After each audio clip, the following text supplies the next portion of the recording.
C'est une sculpture. Oh purée. Ah oui. Oh la vache. Est-ce que vous voyez ce que je vois ou c'est fluide? C'est en 4K 60 FPS? Vous êtes... oh là là. C'est une sculpture qui a été réalisée par Olivier Afonso et Clément Vince, qui font partie d'un atelier d'effets spéciaux de cinéma. Ah, incroyable. Qui ont fait les effets spéciaux de Titane, par exemple, le film Titane. Ah oui. La dernière Palme d'Or. Palme d'Or à Cannes. Ils nous ont fait le plaisir de travailler sur ces sculptures ici, qui reprend les codes graphiques du manga. Hein. C'est vraiment du noir et blanc, de la trame, des traits assez... Totalement. Voilà, tu vois, t'as les hachures, t'as les griffures. C'est pas... voilà, ils n'ont pas voulu faire quelque chose de réaliste, tu sais, avec de la carrosserie et tout ça. Oui, mais tu sais, c'est quand même très impressionnant. Parce oui, que non, bien sûr, évidemment. c'est quand même... Enfin, tu vois, je suis assez petite à côté. Et si ce n'est que je prends la mesure de ce qu'est cette créature, tu vois, quand je me tiens à côté d'elle. Ouais, c'est ça. Et elle devient hyper effrayante. C'est la zone aussi à selfie de l'expo. Ah bah alors là, clairement, je vais faire ma meilleure influenceuse Instagram. Il y a un concours d'ailleurs. Il y a un concours qui est juste là, avec un hashtag. Ah d'accord, faut taguer Casé France et BD Angoulême, hashtag Expo Fujimoto, afin de gagner de nombreux cadeaux. Bah trop bien, on va participer. Donc, ce Chainsaw Man là déchire le mur, il sort de l'expo, il a défoncé l'expo. Tu vas voir, l'expo à la thématique d'Aseno, c'est la salle de cinéma, qui est super importante chez Fujimoto, dans ses 3 œuvres principales. Tu sais bien qu'il voilà, il intègre même des salles de cinéma dans son œuvre. Oui. Dans Fire Punch, c'est hyper important. La salle de cinéma, c'est là où on va après la mort. Bonjour, attends, c'est incroyable, il y a un guichet. Absolument. Alors, je t'invite à aller prendre ton ticket. Ouh. Merci. Oh, c'est trop cool. C'est un objet collector, du coup, pour cette expo. Mais oui. Qu'on peut garder après, bien sûr. Oh là là. Les gens, ils sont en mode, c'est ouf le travail derrière, mais c'est incroyable. C'est génial parce que c'est vrai qu'une expo, on a vu là, donc l'expo de Shigeru Mizuki qui se prête plus à quelque chose de très musée, très, mais là, l'univers, il est tellement chaotique. Tu peux te permettre justement une scénographie comme ça. Bien sûr, ouais, non, mais l'idée c'était vraiment de défoncer un cinéma, de déstructurer la thématique du cinéma, et puis d'avoir aussi une petite narration, comme je le disais, t'as Chainsaw Man qui sort, tu vas voir plus tard qu'il se passe d'autres trucs dans la salle aussi, mais on est vraiment dans une sorte de recréation de cinéma un peu défoncée. Puis, attends, je vais poser mes affaires et je découvre en même temps, mais les gens t'écoutent, ils sont super. Merci. Donc l'expo, elle est dédiée à plusieurs publics, puisque déjà Chainsaw Man, Fire Punch et compagnie s'appelait autant, tu sais, à un public mainstream qu'à des gens qui ont lu tous les autres mangas avant, tu vois. Totalement. Donc il y a ça, mais c'est aussi qu'on peut parcourir l'expo comme un ride un peu cool, tu vois, avec des visuels et tout, ou s'attarder vraiment sur toutes les analyses, puisqu'on a produit vraiment des commentaires dans l'expo avec mon collègue ici, Johan Leclerc, qui est mon conseiller scientifique, comme le veut la terminologie. Mais en gros, on a écrit les textes ensemble. C'est génial. Johan est traducteur de manga en fait. D'accord. Donc vous avez pensé et imaginé la scénographie, les textes qui accompagnent cette... Voilà, la scénographie c'est surtout lui. D'accord. Voilà, les textes on s'est partagé le travail et voilà, l'idée c'était d'être le plus précis et pertinent possible, mais en essayant de rester accessible aussi, pour que chacun puisse y trouver son compte en fait. Les gens disent JDG, c'est vrai qu'il y a un air, il y a un air du joueur du bonnet. JDG. Totalement un peu, c'est très dont on voit ça. Mais en fait le truc c'est que on a eu la chance évidemment d'interviewer Fujimoto en amont. Oh là là. Donc tout ce qui est écrit ici est écrit à la lumière de ce qu'il nous a dit. Il y a des informations sur certaines planches, voilà, des coulisses de certaines planches, la création de certaines planches. Ils sont exclusifs, j'imagine. Oui, bien sûr, tout ce qui est écrit ici, c'est nos propos à nous. Puis tu as les vidéos, que tu peux voir, tu as des segments vidéo on l'a vu filmés chez Fujimoto, dans son atelier, je veux dire. Il ne montre pas son visage, comme tu le sais, c'est quelqu'un d'assez discret. Donc il y a Pochita sur son visage qui va hocher la tête en même temps que lui quand il hoche la tête. Voilà, tu vois. Et donc là, il nous parle du cinéma, de son rapport au cinéma. C'est marrant d'ailleurs, c'est un mec un peu troll, tu vois, un peu rigolo. Qui, mais 28 ans, il faut le dire quand même, très jeune. Alors, 28 ou 29, on ne sait pas tout à fait parce qu'il y a l'information contradictoire, né en 92 ou 93. D'accord. Il nous a dit, ouais, même moi je sais pas, en rigolant, tu vois. Ok. Voilà. Mais là, il nous parle, tu sais, de la séance de cinéma de Joker par exemple, où il nous dit, moi j'ai adoré, quand je suis sorti de là, j'étais à fond, je voulais refaire la danse du Joker et tout ça. Donc, c'est un mec qui est vraiment très attaché à la salle de cinéma et à l'expérience du cinéma, l'expérience collective du cinéma. Ça se ressent dans ces œuvres. Moi, je l'ai particulièrement ressenti dans Fire Punch. Il parlait même de cinéma coréen. Bien sûr, bien sûr. Sensible à ça. Et c'est pour ça qu'on a fait un cinéma aussi, c'est pour lui rendre hommage, vu que lui, il n'a pas le temps d'aller au cinéma. Donc on lui a fait une salle, même s'il n'est pas ici, il n'a pas pu venir malheureusement pour les raisons que tu connais. Oui, évidemment. Mais le rapport au cinéma, il est expliqué d'ailleurs là-bas dans l'écran. Il y a vraiment des choses intéressantes vis-à-vis du cinéma dans son travail, tu vois. Autant, bon voilà, ici tu sais que dans Fire Punch, Agni est suivi par Togata qui le filme, qui fait un film sur lui, qui s'appelle Fireman dans Fire Punch. Et là, voilà, il y a toute une série d'explications et de commentaires et d'analyses de planches sur le rapport du cinéma et de Fujimoto, enfin le cinéma dans l'œuvre de Fujimoto. C'est incroyable. Et quand on voit ces donc, 3 grandes œuvres, parce qu'il a fait des one-shots aussi, qui ont été primés d'ailleurs, hein, avant de se lancer dans Fire Punch. Oui, il a eu des prix, ouais. Mais bon, c'est été, vraiment avec, voilà, avec Chainsaw Man et puis qu'il a explosé vraiment, quoi. Et alors, comment expliquer justement qu'on puisse passer d'un Fire Punch à un Chainsaw Man, à un Look Back qui est quasi autobiographique? C'est certain en fait. Alors, il y a l'info qui est là-bas, tu verras. Ah, d'accord. Mais en fait, si tu veux, Fire Punch était publié donc en ligne sur Jump Plus, et ensuite Chainsaw Man dans le Shonen Jump, quoi, papier. Donc là, déjà, t'as un choix. Ouais, que ce truc existe dans cet endroit-là, c'est un truc de fou. C'est mais incroyable.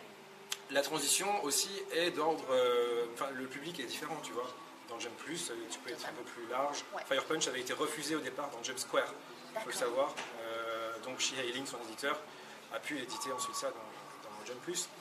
Mais Chainsaw Man et Look Back, pour moi, c'est le prolongement. Hein. C'est un mec qui a toujours eu, si tu veux, ce côté, ces partis pris baroques de déconstruction des socles assez connus. Tu sais, Chainsaw Man, c'est une histoire de chasse aux démons au départ, mais il va venir pervertir tout ça très vite. Pareil, Fire Punch, bon, déjà, il y a des trucs bizarres dans Fire Punch au début, mais Fire Punch est perverti par l'arrivée du personnage de Togata qui filme ensuite. Tu sais, tu as une histoire dans l'histoire et régulièrement, ça va être déconstruit et défoncé et détruit, tu vois. Look Back aussi a cette fibre-là, c'est-à-dire qu'il y a le fameux nœud narratif au centre où il se passe un événement que je ne vais pas... Voilà, mais il y a quand même des partis pris intéressants. Et qui fait écho à un vrai événement qui a perturbé largement... ouais, l'incendie criminel de... Alors ça, c'est quelque chose dont j'ai pas eu le droit de parler avec lui, mais effectivement, l'incendie de Kyoto Animation, on peut y penser assez clairement, mais aussi et surtout, et ça c'est lui qui me l'a dit, le tremblement de terre, la triple catastrophe du 11 mars 2011, puisqu'il est de la région, et que lorsque le tremblement de terre a eu lieu, lui se demandait à quoi ça sert de dessiner, est-ce que je ne serais pas plus utile ailleurs. Et il est allé lui-même avec ses mains remplir des sacs de terre, tu sais, dans les zones sinistrées. Donc ce côté-là, cet aspect, pourquoi est-ce qu'on dessine, à quoi ça sert, sachant que lui, il m'a dit qu'il a une amie qui est originaire d'Ishinomaki, qui est une des zones qui ont été touchées. Je ne sais pas si cette amie a été emportée ou que sais-je, tu vois, mais voilà, il a un rapport quand même avec... Il est quand même assez proche de ce... Donc, en fait, c'est vrai que les gens qui ont découvert Fujimoto avec Look Back, enfin qui ont découvert une nouvelle facette de Look Back sont assez étonnés, mais moi je trouve que c'est de là, déjà le départ, qu'un Fire Punch est ultra intimiste et mélancolique aussi quand il veut, hein, tu vois, c'est pas que de la pas du tout de la baston standard, quoi. Et du coup, là, dans ce que tu disais, après la mort, on va au cinéma, ça devient un lieu de catharsis. C'est vraiment comme ça que c'est assumé, ça c'est aussi ton interprétation comme ça. Il y a un mélange des deux, mais c'est assez clair en fait, ça me semble assez clair. La mort après le cinéma après la mort, c'est dans l'histoire, hein. C'est comme ça, c'est dit tel quel. Enfin, c'est un peu un troll de Togata. Parce qu'Agni, c'est un peu un gosse puisqu'il a été forcé de grandir dans ce corps en flammes, constamment en flammes. Il a obtenu un corps adulte, si tu veux, mais en fait, ça reste un peu un enfant, parce qu'il n'a pas grandi vraiment.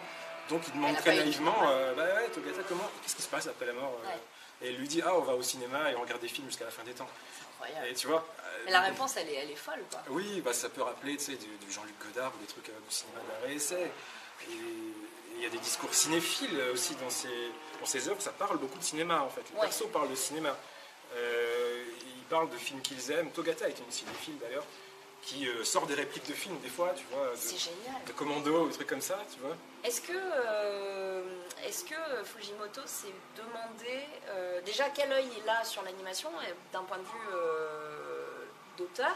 Est-ce qu'il apporte aussi une expertise, une patte différente parce que c'est animé, parce qu'il a une vraie fibre cinématographique? Et est-ce qu'il a imaginé un film live? Je sais que c'est vachement à la fois décrié et en même temps, dans des productions comme ça, on dit si c'est bien fait. Je ne sais pas s'il a imaginé ça. Maintenant, ce que le cinéma apporte, c'est vrai une grammaire assez intéressante. qu'on verra plus loin d'ailleurs, mais parfois ces planches ressemblent à des pellicules. Ouais. Tu as le même cadrage qui va être répété comme ça verticalement. Puis il aime aussi suspendre le temps parfois sur des images sans onomatopée, comme si c'était des extraits, une image d'un film, quoi, tu vois. Mais voilà, donc pour le rapport une version live de Chainsaw Man, j'en sais rien. Tu sais pas, parce qu'on va pas trop se mouiller. Les gens me demandent, l'exposition a lieu juste au temps du festival ou elle va être prolongée? Et elle ne sera pas prolongée. Okay. Parce que les gens ont dit, la première expo où je vais me ruer, ce sera celle-là, faites-le. Parce que, alors rien que pour la... Franchement, c'est dinguerie. Hein. Il faut se prendre en photo, absolument. C'est incroyable, vraiment, remontage. Par contre, ne la dégradez pas, s'il vous plaît, vraiment. Parce que même les déchirures sont très étudiées. Ouais. Tu vois, c'est super beau, c'est très... voilà, il faudra vraiment faire gaffe avec ça. Mais faites ce que vous voulez, sinon, hein, prenez-vous en photo, prenez des poses cheloues. C'est incroyable. Et puis même, ça nous donne l'occasion de revenir là où tu parlais justement que la scénographie est pensée pour être une véritable ode au cinéma. Là, les affiches comme ça, la devanture un peu à l'américaine. Est-ce que tu veux aller plus loin dans bah totalement. Totalement. Parce qu'il y a une salle que j'adore juste après. Ouais. Qui est ce que j'appelle le hub avec une moquette Pochita. Et c'est devenu la nouvelle mascotte mignonne, quoi. Alors, bon, et un chien ici, avec tu une sais, on est consonne. dans une sorte de hall de cinéma. Ouais. Sauf que les salles ne portent pas des numéros comme d'habitude, mais des pictos en rapport avec Fujimoto. C'est les cornes, c'est les fameuses pipis. Ouais. On voit que la porte a été défoncée et maculée. C'est le Chainsaw Man qui est passé, bien entendu, par là, tu vois. Bon, on a le fameux Yonkoma, là, tu vois. Parce que la salle suivante est dédiée à Lookback et à Fujimoto. D'accord. Bah, allons-y, d'ailleurs. Ah bah carrément. Carrément. On a une recréation ici. Moi, j'ai demandé qu'on recrée un petit peu le bureau de Fujino dans Lookback, tu vois. Effectivement, avec on la exactement voit de même dos, tablette. ça fait des frissons. C'est ce qu'on voit là, tu vois. C'est exactement ça là. Avec les mangas exposés dans tous les sens. Ça, c'est la même tablette qu'il utilise, par exemple. Ça, c'est le ballon qu'on voit dans Lookback. Là, c'est un plan de Tokyo qui a été filmé à Nishi Shinjuku, qui ressemble autant que possible à ce qu'on voit dans Lookback, parce que ça n'existe pas en fait. C'est pas du tout d'après la photo. C'est une imagination totale. C'est pas le bureau de Fujimoto. Hein, oui. C'est pas du tout le bureau de Fujimoto. Mais c'est incroyable comme une fois qu'on se met là, on s'imagine vraiment cette scène. On la prend de plein fouet, quoi. Ah bah c'est le moment de faire une photo de dos là. Waouh, elle est incroyable. Incroyable. Nishi Shinjuku. On va avoir un joli shoot après demain. Ah ouais. Oh là là, c'est fou. Et tu parlais du côté autobio. Ouais. C'est expliqué dans la vidéo. D'accord. En vérité, les noms Fujino Mikimoto, tu sais, les deux personnages qui sont deux morceaux de Fujimoto, en fait, c'était pas là au départ dans l'œuvre d'origine. D'accord. C'était pas présent. C'est Yuji Kaku, l'auteur de Hell's Paradise, qui a dit à Fujimoto, bon, ça parle un petit peu de toi, donc mets ton nom, appelle-la Fujimoto, tu vois. Et lui, il s'est dit, ben non, mais je vais pas, c'est trop prétentieux, c'est un perso qui complimente son dessin, tout ça. Donc il a scindé en deux Fujino Kiyomoto, mais il m'a dit tel quel, je ne suis pas un mélange de Fujino et de Kiyomoto, c'est pas le cas. Pour avoir discuté avec lui et tout ça, l'avoir vu, il ne ressemble pas à ces personnages-là. Il a d'âme et des morceaux de vécu qui ressemblent vraiment à sa carrière. Comme je te disais, la réflexion sur le dessin, l'utilité du dessin, tu sais. Et son utilité à lui en tant qu'être humain. Ouais, c'est ça, toutes ces choses-là. Puis le fameux moment dans l'histoire où il y a un événement. Il y a un événement tragique qui se produit. Voilà, on devine que ça fait écho à ce qu'il a pu vivre, à une perte qu'il a pu vivre. Mais il faut bien savoir qu'il y a plein de trucs qu'on a pu prendre comme autobiographiques, y compris moi au départ, hein, qui ne le sont pas. Qui ne le sont pas. Et qui sont arrivés très tard. Pas mal de choses ont été inventées. Là, par exemple, il y a le fameux Shark Creek, tu sais, le faux Chainsaw Man. En fait, c'était pas du tout là au début, c'est arrivé tout à la fin. D'accord. Au début, c'était Luck Rat. C'était un rat. Pareil pour la, tu sais, t'as la porte de Chainsaw Man, la fameuse porte qui a produite, que Fujino dessine, tu sais, le bac. Ça, c'était pas du tout dans l'œuvre d'origine. Ça a été rajouté ça a été rajouté à la toute fin. D'accord. Et on le verra d'ailleurs plus loin dans l'expo parce que j'ai des Nemu, des storyboards de Look Back. Incroyable. Où on voit que c'était absolument pas ça qu'elle était en train de peindre. C'était un décor naturel. Donc c'est des easter eggs qui sont là pour faire plaisir aux fans. D'accord. Ouais, c'est ça. C'est juste, il s'est dit, d'ailleurs il l'explique, bon bah c'est devenu un peu mon histoire, donc je vais rajouter des clins d'œil quoi. C'est ça, c'est le truc, c'est qu'à partir du moment où on se dit ok, il y a peut-être un peu d'autobiographique là-dedans, on va pouvoir se permettre. Donc s'il faut voir de l'autobio, c'est plutôt thématique et peut-être allégorique, mais c'est pas sa vraie vie, c'est pas son bureau. C'est Il pas bosse l'anecdote dans son près endroit-là. avec... Ouais, voilà, c'est ça. Ok. Parce qu'à un moment, on se demandait si c'était... tu vois, c'est un tandem d'amis. On sait qu'il a un ami proche aussi, mangaka, donc les gens faisaient... C'est pas le cas. C'est pas le cas. Non, non, non. Ok. S'il faut rapprocher Fujimoto de quelque chose, c'est le personnage de Fujino, pas l'autre. Voilà.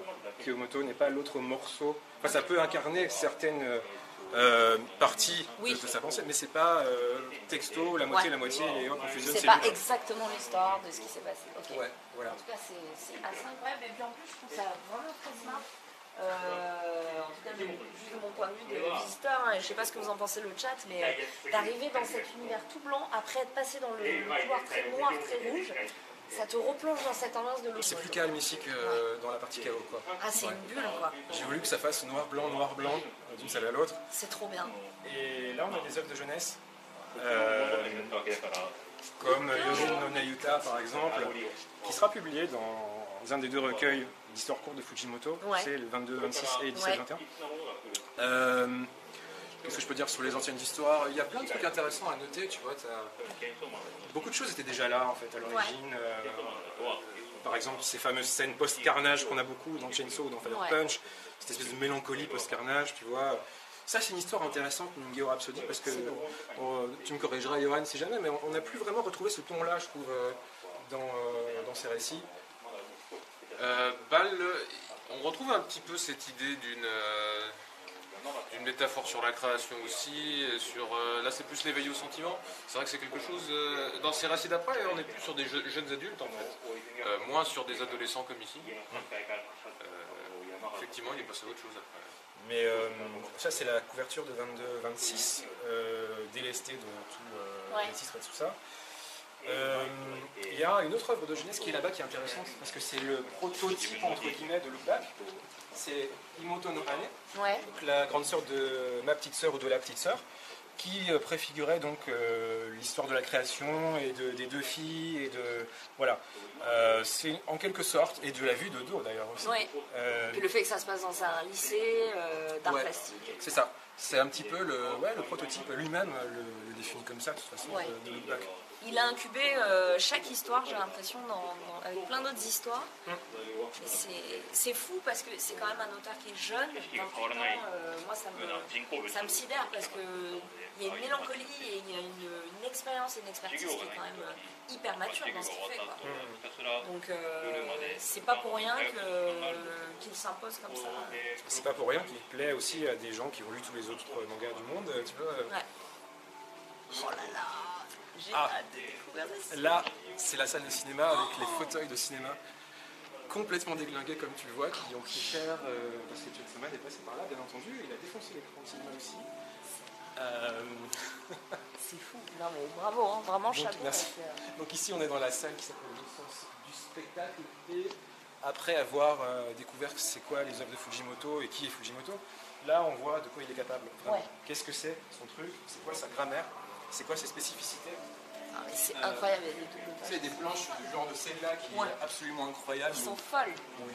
En fait, il déconstruit les codes, il utilise les onomatopées là, tu vois, comme des lignes de vitesse ou de force, mais il a déformé l'onomatopée, tu vois, pour en faire un élément graphique qui est très intéressant. Puis, il y a beaucoup de choses à dire sur les planches, je ne vais pas tout te dérouler non plus, mais il y a ces fameux trucs-là, par exemple, où il va faire intervenir la main qui vient du dehors de la planche pour aider à ce que le personnage enfonce le katana dans son ennemi. Enfin, tu vois, il y a tous ces partis pris chelous qu'il prend qui sont très intéressants. Et je me demandais justement pour le fait d'étirer les onomatopées, est-ce que c'est quelque chose qui a déjà été vu, déjà fait?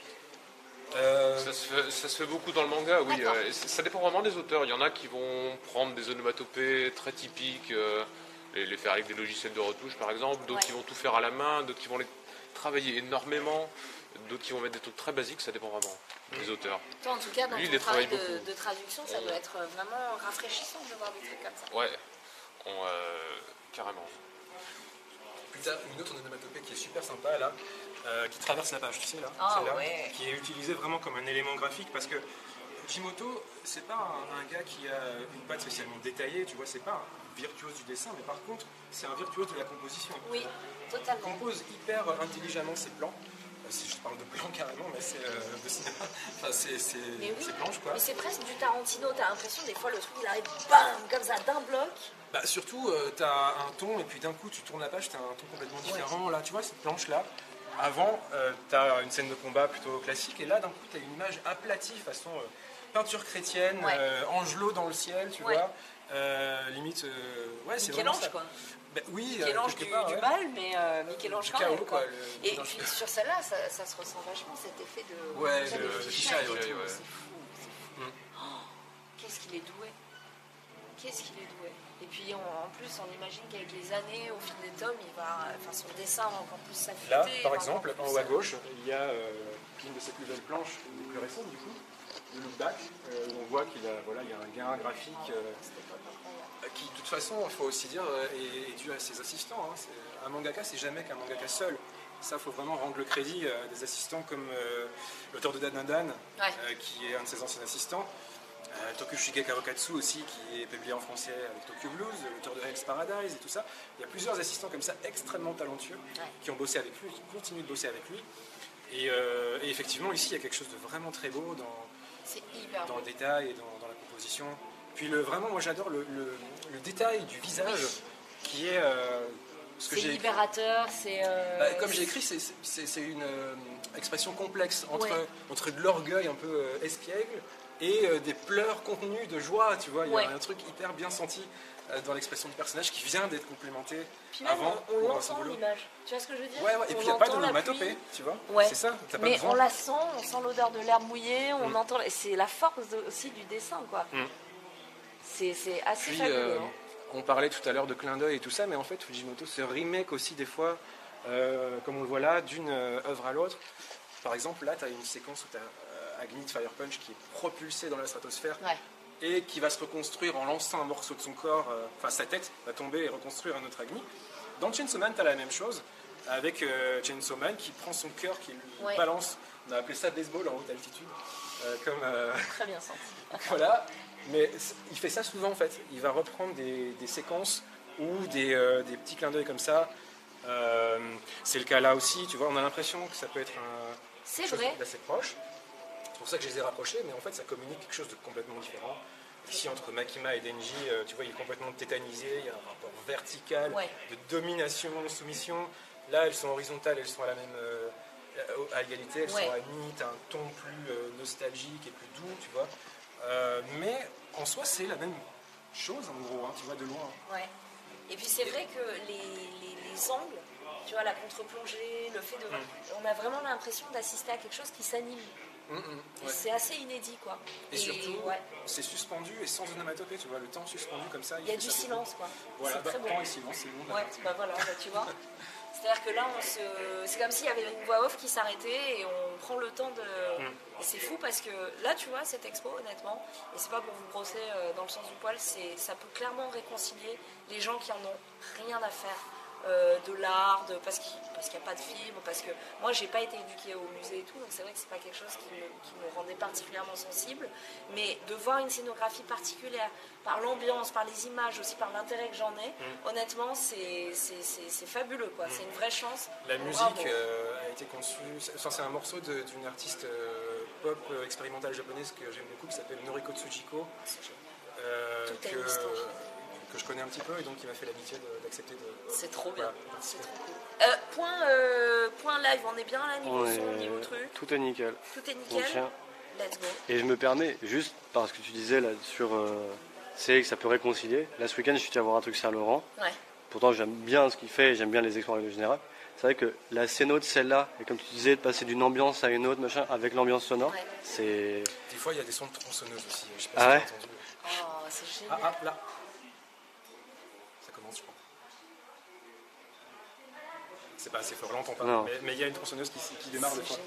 C'est génial. Non, mais vraiment. C'est vrai que c'est ouf, c'est très très joli. C'est hyper beau. C'est hyper beau et t'as la sensation vraiment. Big up à la Fabrique Créative, le studio de scénographie. On l'entend.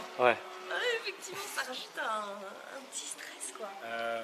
Ici on a une partie sur le monster design chez Fujimoto, tu vois, qui va souvent partir de corps humains et les pervertir partir, ou ajouter une sorte de casque. Est-ce qu'on peut parler de bestiaire du coup? Est-ce que c'est... Oui, bien sûr, ouais. Je pense. Est-ce qu'il y a des inspirations nettes? Par exemple, je vois un animal, tu vois. Il a fait des références explicites à Hellboy notamment. Ça, par exemple. Guillermo del Toro, ça, c'est un personnage. Lui, c'est carrément Cronon dans Hellboy. Là, il y a du. Là, on en a un, c'est Hellboy 2. Là, le poisson avec les pattes d'insecte, là. Ouais. C'est très Guillaume de Junji Ito, par exemple. Voilà, on a cette sorte de pandémonium, comme tu l'as appelé, Johan, de démons qui souvent ont une sorte d'excroissance au niveau de la tête, que ce soit la tronçonneuse ou le katana. Voilà, on l'a vu dans la planche un peu chrétienne de tout à l'heure, où tu as tous ces personnages qui ont ces caractéristiques-là aussi. C'est hyper effrayant. C'est hyper effrayant. Et c'est presque mythologique, tu vois ce que je veux dire? T'as la sensation que c'est des personnages qui sortent d'un jeu vidéo, qui racontent un vieux mythe perdu et à la fois hyper moderne. Enfin, là, par exemple, tu vois, je pense à... Bon, là, c'est peut-être une interprétation, mais les hécatonkir, tu vois, les plein de bras, plein de yeux, plein de... Je crois qu'il y a du Ultraman un peu là-dedans, c'est ça, hein? Ouais, je pense que notamment des designs comme ceux-là, il est très influencé par... voilà, donc, à la base, Ultraman, c'est une série qui était très influente sur toute une génération de créateurs, donc la génération de Hideaki Anno, le créateur d'Evangelion, par exemple, parce qu'il avait un character design, un monster designer qui s'appelait Toru Narita, qui avait un style très particulier. Et donc voilà, ces monstres en caoutchouc ont marqué toute une génération, même plusieurs générations de créateurs. Et leur influence se ressemble beaucoup souvent. C'est fou, quoi. Et aussi, tu parlais de Hideaki Anno, il faut savoir que c'est une influence énorme sur Fujimoto et que la grosse inspiration de Chainsaw Man, c'est Fooly Cooly. C'est Fooly Cooly pour le rapport, notamment. Notamment, dans Fooly Cooly aussi, on a ce rapport entre un perso principal très jeune, très immature, et une femme un peu plus âgée, une sorte de femme fatale qui va le manipuler plus ou moins. En fait. On a cette idée dans les deux. Et puis les ruptures de ton aussi, c'est très présent, c'est quelque chose de côté méta aussi. Bien sûr, la fin de Gunbuster a influencé aussi une séquence de Chainsaw Man que j'ai pas le droit de spoiler, mais enfin le démon flingue pour ceux à qui ça parlera. Ok. Est-ce que, en faisant cette expo, parce que c'est quand même, encore une fois, on le rappelle, un jeune auteur qui a comment dire, dans son CV, 3 très grosses œuvres qui ont marqué, et en même temps 3, c'est à la fois énorme et en même temps c'est jeune. Quand on monte une expo comme ça, est-ce qu'il y a tout de suite un fil rouge qui nous saute aux yeux sur une manière de faire, de raconter une histoire, où il est vraiment capable de switcher d'un univers à l'autre en se différenciant à chaque fois de ce qu'il a fait avant? Je te disais, le fil rouge de la déconstruction déjà qui est hyper présent. Puis en fait, en commençant à vraiment à éplucher toutes ces œuvres, on commence à distinguer des ponts entre les trucs et à tisser des toiles, des fils entre des correspondances qui peuvent être faites. Donc moi je trouve qu'il y a une correspondance assez claire qu'on peut trouver dès le départ dans son œuvre, y compris ses anciennes œuvres, je veux dire. Donc oui, c'est pas ça qui a été le plus dur dans l'expo. Et quand je vois Poésie macabre juste derrière, avec de la mélancolie, de la nostalgie, etc., est-ce que c'est nécessairement dans la violence que Fujimoto s'exprime le mieux, selon toi, selon vous? Qu'est-ce que t'en dis? Parce que c'est vrai qu'on voit des planches comme ça. Je pense que c'est un de ses aspects les plus marquants, c'est que oui, il est capable, dans certaines scènes les plus avant-gardistes, on peut dire,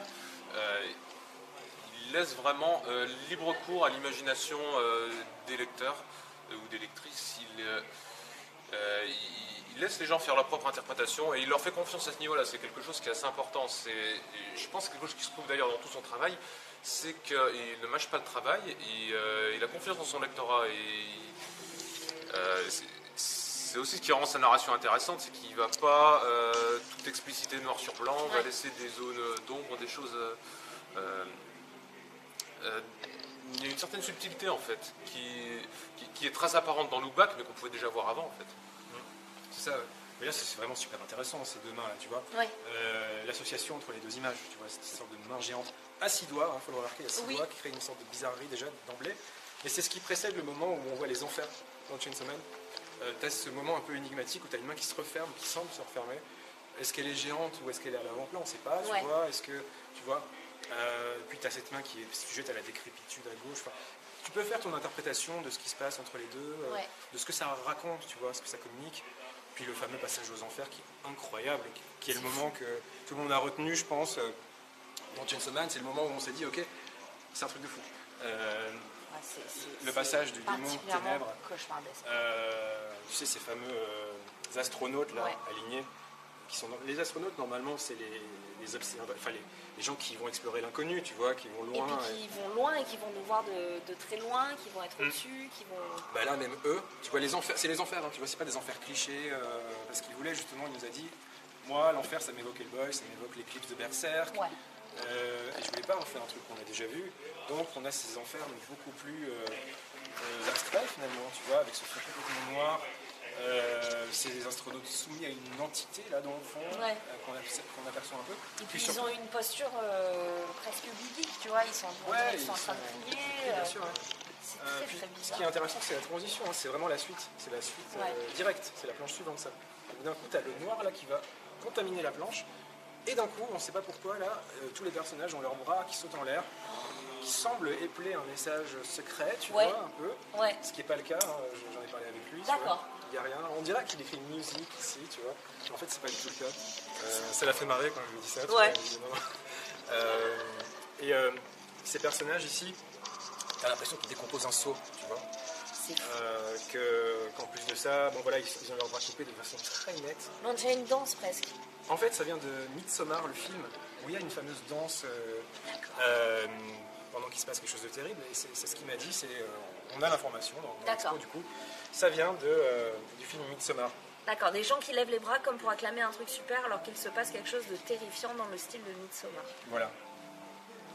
Donc on entend presque une musique, tu vois, quelque chose d'un peu absurde, un peu grotesque. Ouais.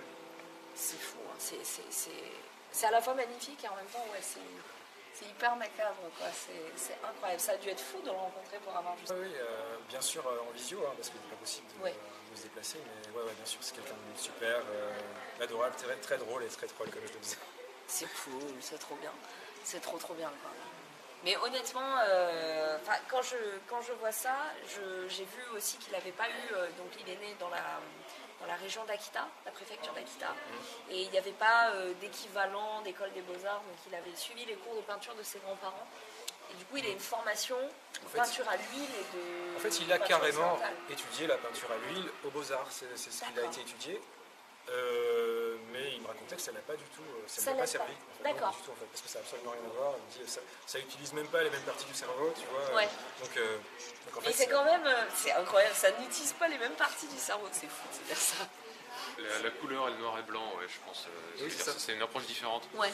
Mais je trouve quand même que surtout dans sa première série, Fire Punch, on retrouve beaucoup de son travail sur la peinture à l'huile, dans sa façon de travailler le noir et blanc justement pour obtenir des volumes.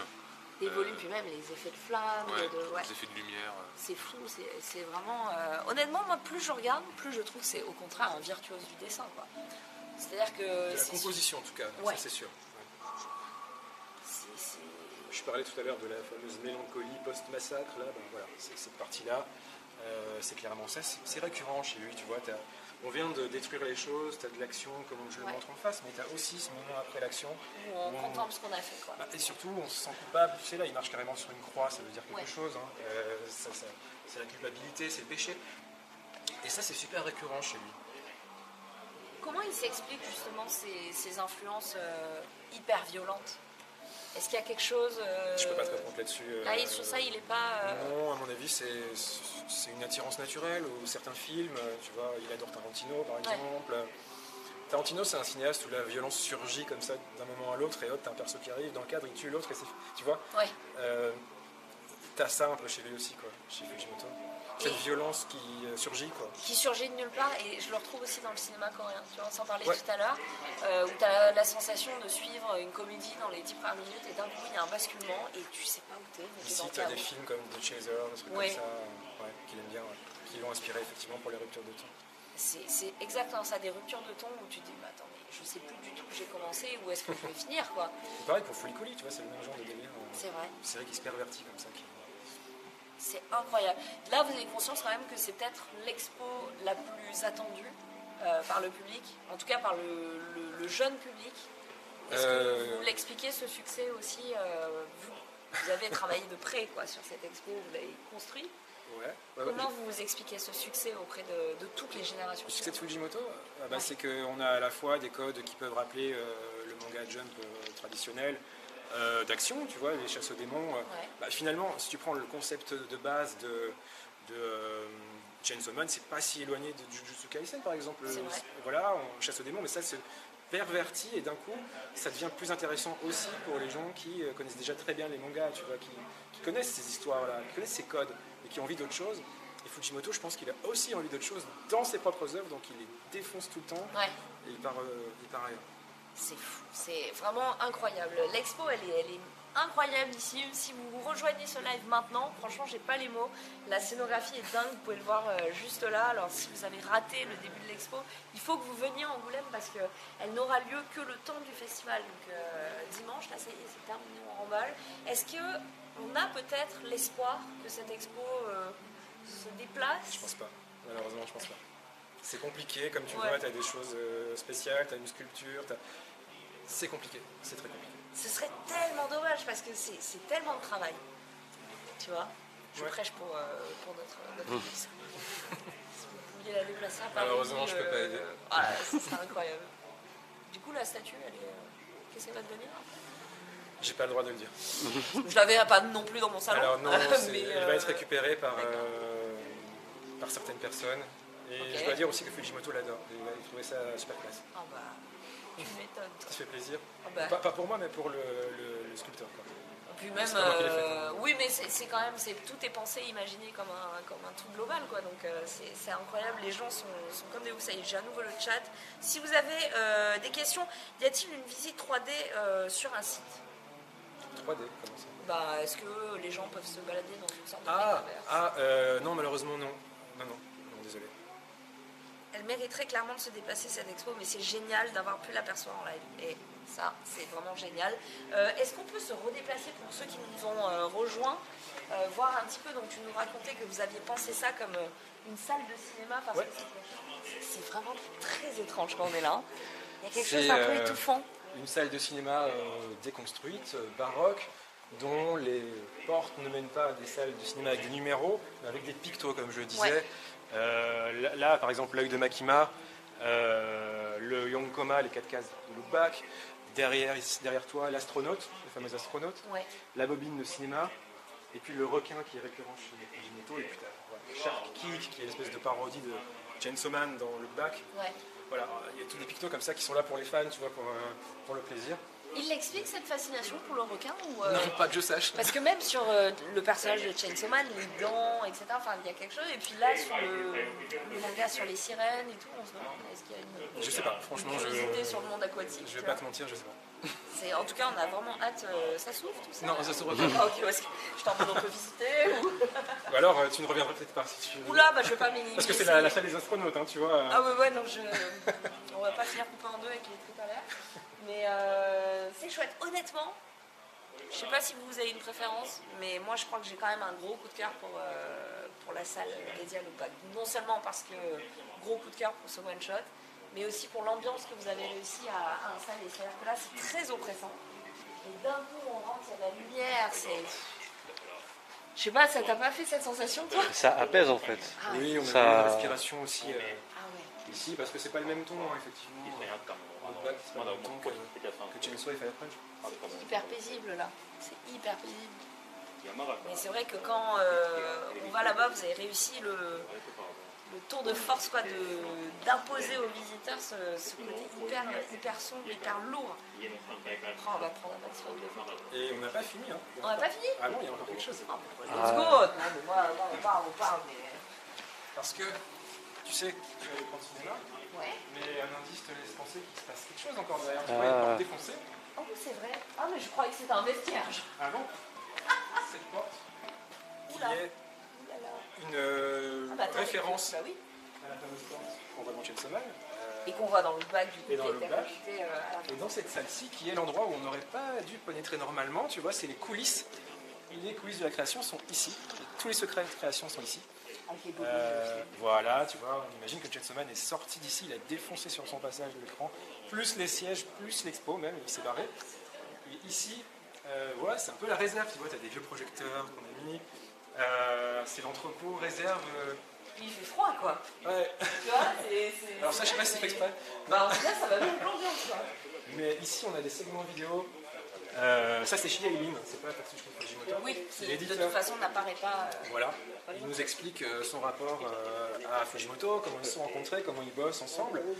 Les 3 autres vidéos, c'est celle sur le processus de création. Donc là, il est en train de bosser sur Samocom. Le processus, comment il fait de A à Z, comment il bosse avec ses storyboards, que font ses assistants et tout ça, il nous l'explique là. Au centre, on a des comparatifs NEMU final.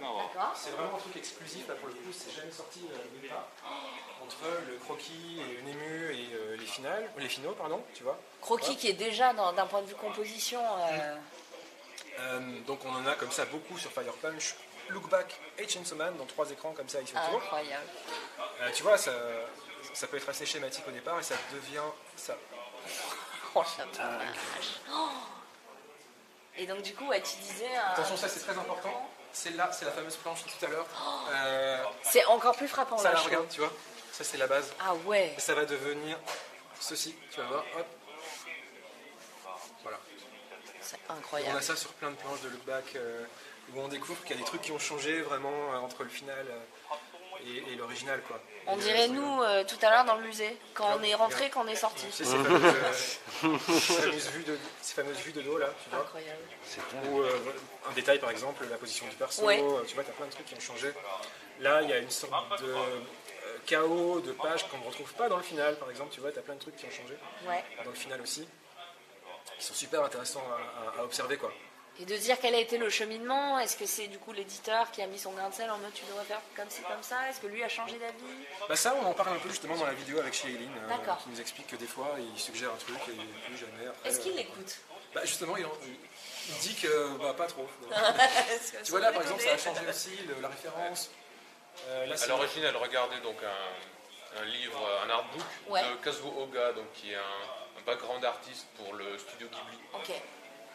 Oui, on avait l'impression que c'était la maison des 2 petites sœurs dans Mon voisin Totoro. Ça, c'est Luck Rat, c'est devenu Shark Kick, le faux Chainsaw Man, mais c'était pas Shark Kick, tu vois. Il y avait même volume 25-26, alors que dans le final, ça s'arrête au 11 comme Chainsaw Man, tu vois. C'était pas prévu à l'origine, tu vois. Là, c'est vraiment les easter eggs.